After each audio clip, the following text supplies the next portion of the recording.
Be here. My name is Makita, and I am the owner of Top Writing Services Incorporated. I consider myself to be a content entrepreneur. I wanted to come on here and talk about the power of your personal business or content creator brand. I know that you're seeing a lot of my content on pop culture, news, small business, and influencer branding, the positive and the negative things that I see and how they could do it better and how that's impacting society. So basically, your brand is your reputation. It's something that people remember you for, whether you're good at web design, good at public speaking, or you're good at tech. People turn to you for this particular reason. So even if you don't create content on social media, you can still have a brand even at work and school for being the class comedian or the person that people should go to for homework help. Maybe you're a tutor and maybe you're not charging people. So let's get straight into it. We all saw a lot of things happen last year. A lot of celebrities were exposed for certain things. A lot of truths were coming out about everyday people. Videos were popping up about college and university students saying and doing things they probably shouldn't have said, among others. And I wanted to take this time today to just pretty much go over what we can learn from moments of 2022 and even some of the things that have come up this year. So I always like to tread on the side of caution and advise people to avoid speaking about things that will, of course, be offensive to all groups of people or certain groups of people.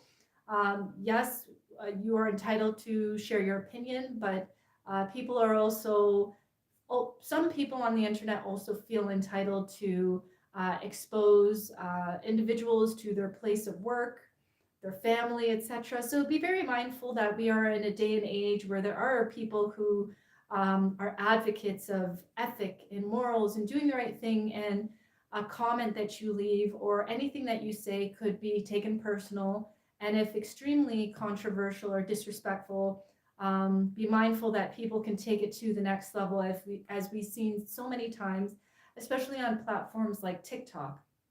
I also want to talk to you about the importance of speaking your mind and sharing your truths, starting with your power story, is what I call it. And a power story is basically the reason why you're doing what you do, the reason why you were inspired to get into your career, start your business, or design that product. And the reason why I believe that power story is important is because it's authentic to you, and when you're sharing it with the world, people can tell that it's something that was very, very close to your heart, and that's kind of what pulls the strings of people's heart and builds a deeper connection, is you sharing stories about your why, and being up close and personal with your story, whether it's in a blog, a vlog, a 15-second YouTube Shorts video, etc. I also want to share how important it is to um, be familiar with who you are. And some of the greats, such as Gary Vaynerchuk, have said self awareness. And we hear this a lot, but from my experience, I have been working with a um, mindset coach for the past, well, coming close to 2 years.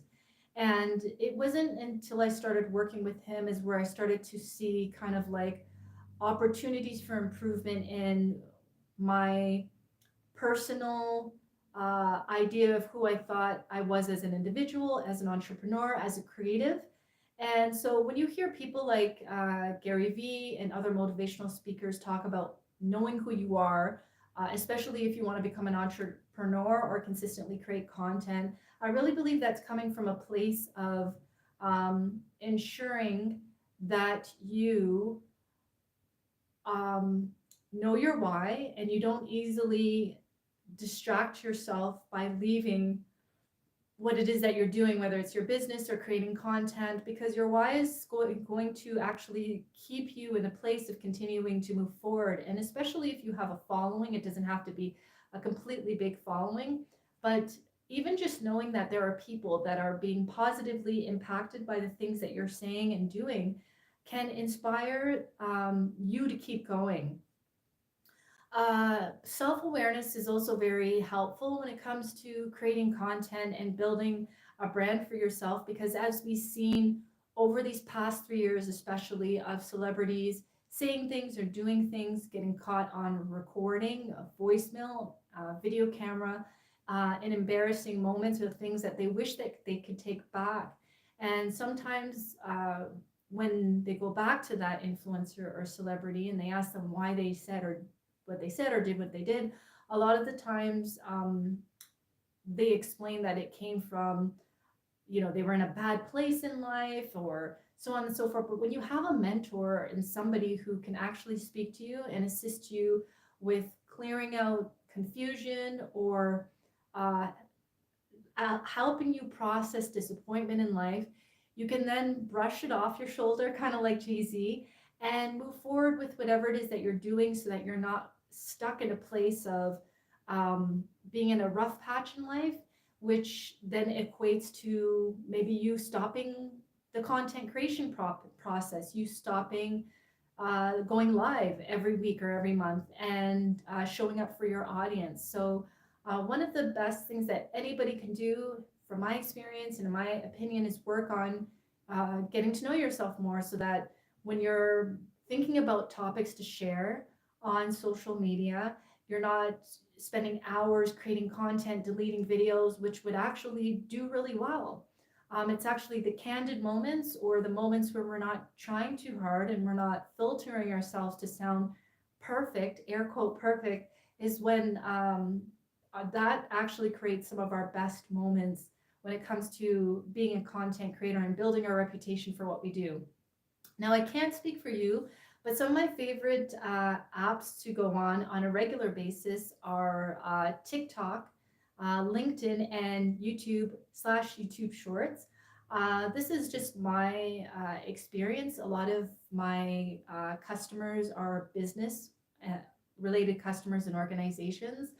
But if you sell a product that is consumer based to, a mother or a, it could be anybody other than someone who owns a business, you probably will see your best results on TikTok, on Instagram, possibly Facebook Reels or Facebook groups that are specific to the type of person that you would actually want to, or you could see yourself buying or your product or service.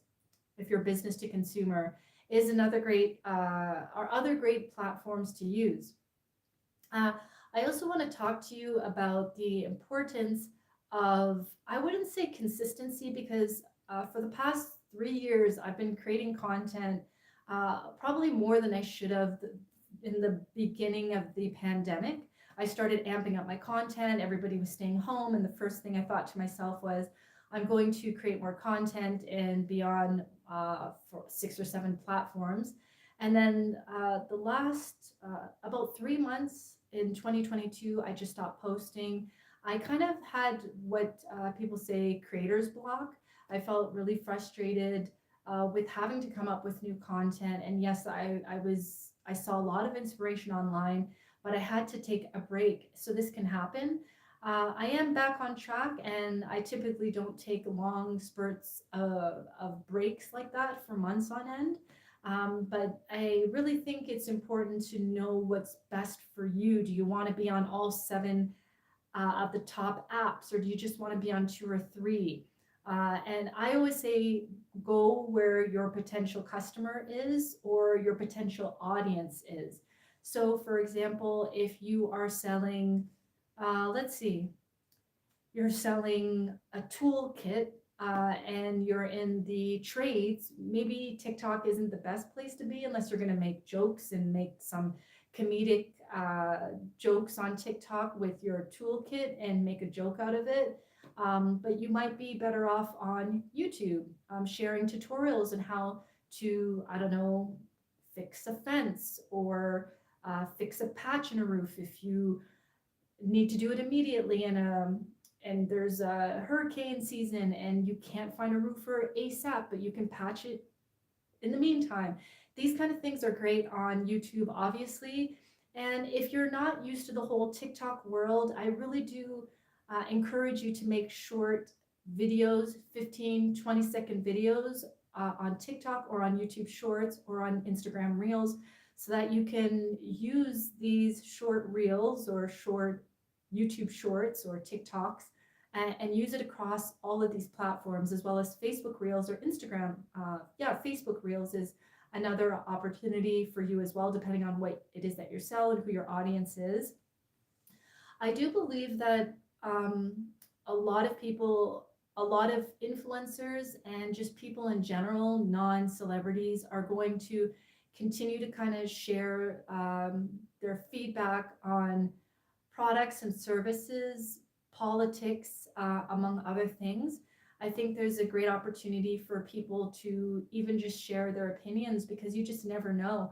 I mean, not following, but I'm watching this food critic, foodie, on TikTok, and he has millions of likes and millions of comments. And in the two videos that I saw of him recently, he said that he's not getting paid for this, but he has a massive following. And it seems like one of his themes is to go to small businesses that don't have a lot of marketing. Maybe they're not doing very well, and to go and test out the food and for free go on his TikTok, eat some of it, share some of those clips, few second moments, and then share if the food is out of 10, like if the fries are a 10 out of 10, or if the burger was a 6 out of 10. And he always tells the entrepreneurs that he's going to be honest. And I do feel that authenticity in how he presents the food and so on and so forth. So these are just small little things that you can start getting into. You don't have to be have an education or a degree. He's a food critic, and I'm not sure what that creator's background is, but I could tell he loves food, and he just picked up his camera and started, and now he has millions of TikTok followers. So this is just an example of doing something that doesn't necessarily require an education. You being an entrepreneur, maybe you like Star Wars, or you're a movie collector and you're just going to talk about movies that you liked from the early 2000s up until now. Or maybe you collect running shoes and you're going to talk about, running shoes from, I don't know, the 50s, and compare them to how they are now. And you take your running shoes and you walk around and start talking to different demographics of people on the street and see if they remember the Chuck Taylors from like the 80s or the 70s or something like that.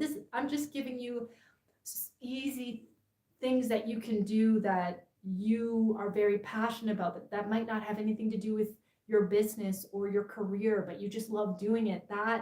These simple things can actually take your career, your content to the next level, and your hobby can turn into a business. Your hobby can turn into a career. You can start getting calls from like the NBA, for example.